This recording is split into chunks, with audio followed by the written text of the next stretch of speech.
Um, yeah, pine needles and rock salt.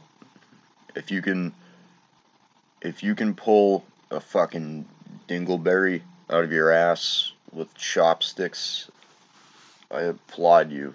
You deserve a gold star. Um, if you fart and then light a candle, that's a demerit. These are the these are the new rules. Um, yeah, every time I listen to Lenny Kravitz, it makes me want to fucking throw up. I had a friend growing up in the neighborhood back in the old neighborhood. Back in the old neighborhood, there was a Jew up the street, and he'd do all of our accounting. He'd help us file our taxes every year. No, but in all seriousness, I had a friend in the neighborhood. When I was growing up, we used to ride bikes and shit. And we go back to his house and hang out. There were like four of us, and his dad would always come in and he'd be like, yeah, I used to be a bad dude. I used to run with the Hell's Angels, and at the time we were too young to be like, this. Oh, okay, so you have a small dick and you're just making up stories. Um, because we actually that's another. I could go on all day. All right, so he he had a truck in like the bed like rusted off, and so he built a wooden bed on his pickup, and it just looked like the dumbest. Like it was, he built it nicely, but it still looked like just the dumbest fucking thing you could ever imagine. And he'd pull into the driveway listening to Lenny Kravitz, and I don't know. That's just like now it's built in. Like if I hear Lenny Kravitz, I'm just like, ugh. Yeah, I just think of like shitty people. But one day we were doing something. I think like there were three of us and we were playing like hide and seek or something. And like the way that this kid's house was designed, like is not really. It's like a U shape kind of. Like if you go from the kitchen in the back to like down to the basement to like his parents' bedroom. Um, so it's kind of hard to like move around. I mean, you just basically like would pick a hiding spot and then you'd hide there. So, uh, so it's his turn to find me and this other kid, and like we're all like I don't know, 12, 13 at the time, and we go, but we know some things, yeah, like me and the other kid, like, all right, we're gonna go all the way down. We're gonna go to like the back door. Back door was locked. It was like it's such a weird fucking design for a house. So, um, basically, like his parents' bedroom led to a back door that led to the like weird fucking shack in the back where they just kept storage, and then that had a door that led out to his dad's like weird shack where like we'd steal his cigarettes and shit. Yeah, because that was his like man hut or his bro den. Um, going back to like a small dick thing. We me and this kid went to hide in the closet, and something fell. It was like this big bulky like those like plastic packages that are like impossible to fucking open. You gotta just like cut them with scissors. Like that's the only way to open them.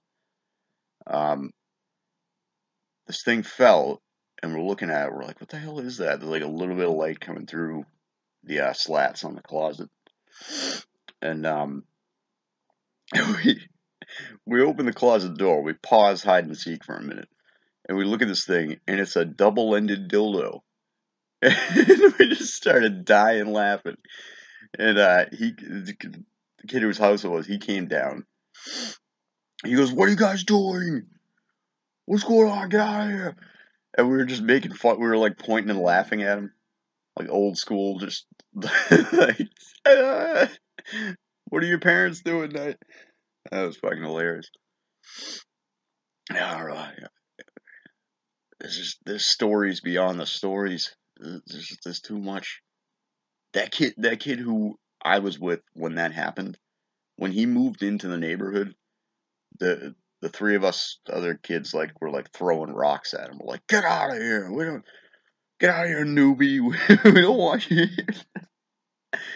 And then he ended up becoming friends with us, and we were all fine. But he had a pool, and none of us had a pool, so uh, you know how that shit works. We were assholes.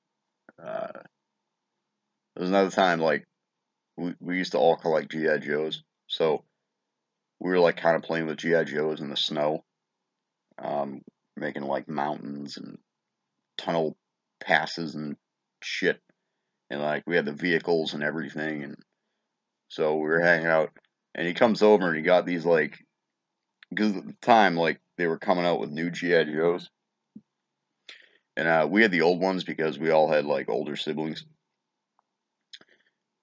and so he comes up to us on his bike and he's like, guys, I got some GI Joes too, and they were like newer ones that were just kind of like shitty. That when you're used to something, you don't like new things. Sort of. Well, it depends on the person, but we all just started making fun of him. But we he was trying to come into the backyard through the gate, and like we closed the gate on him. And again, like so now we're pointing and laughing at somebody else, but it's all the same people. Like, and we were just like.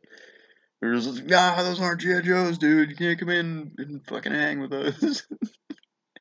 He like cried and went home, and then his mother actually walked over to, because I lived around the corner from him. She walked over to our house and she was crying.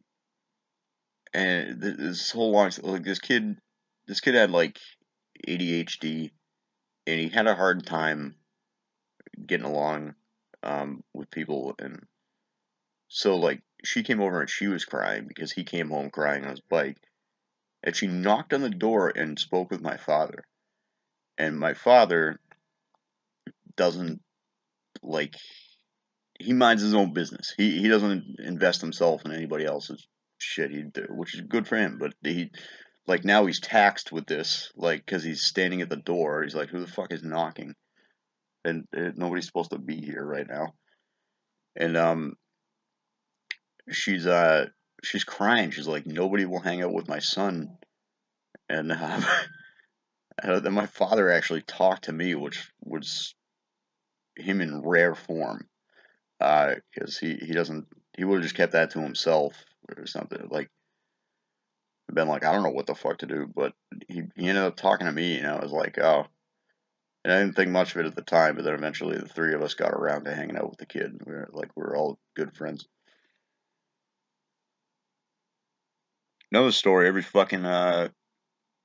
every Saturday morning, right?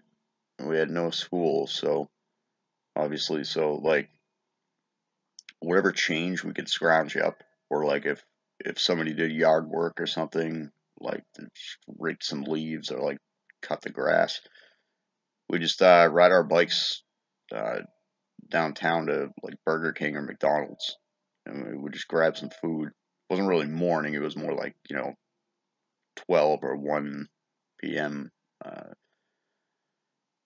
we'd ride our bikes down there and like try to like hang out with girls and stuff, but we'd be like, oh, you know how like people are at that age. But shit, man, I remember having like pockets full of like just like quarters and whatever, and be like, oh, I can get like 2 burgers with this. I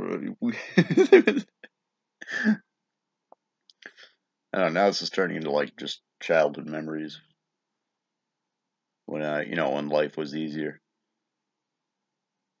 and you didn't have to deal with shitty people all the time. I mean, you did, but you didn't.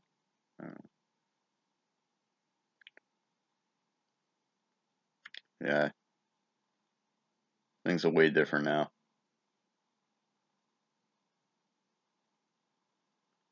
Lenny Kravitz, though. That guy can suck a chode. Didn't he die? I don't know if he died. He might have died. Alright, if he died, alright. I'll just say I don't like his music. Then he doesn't have to suck a chode.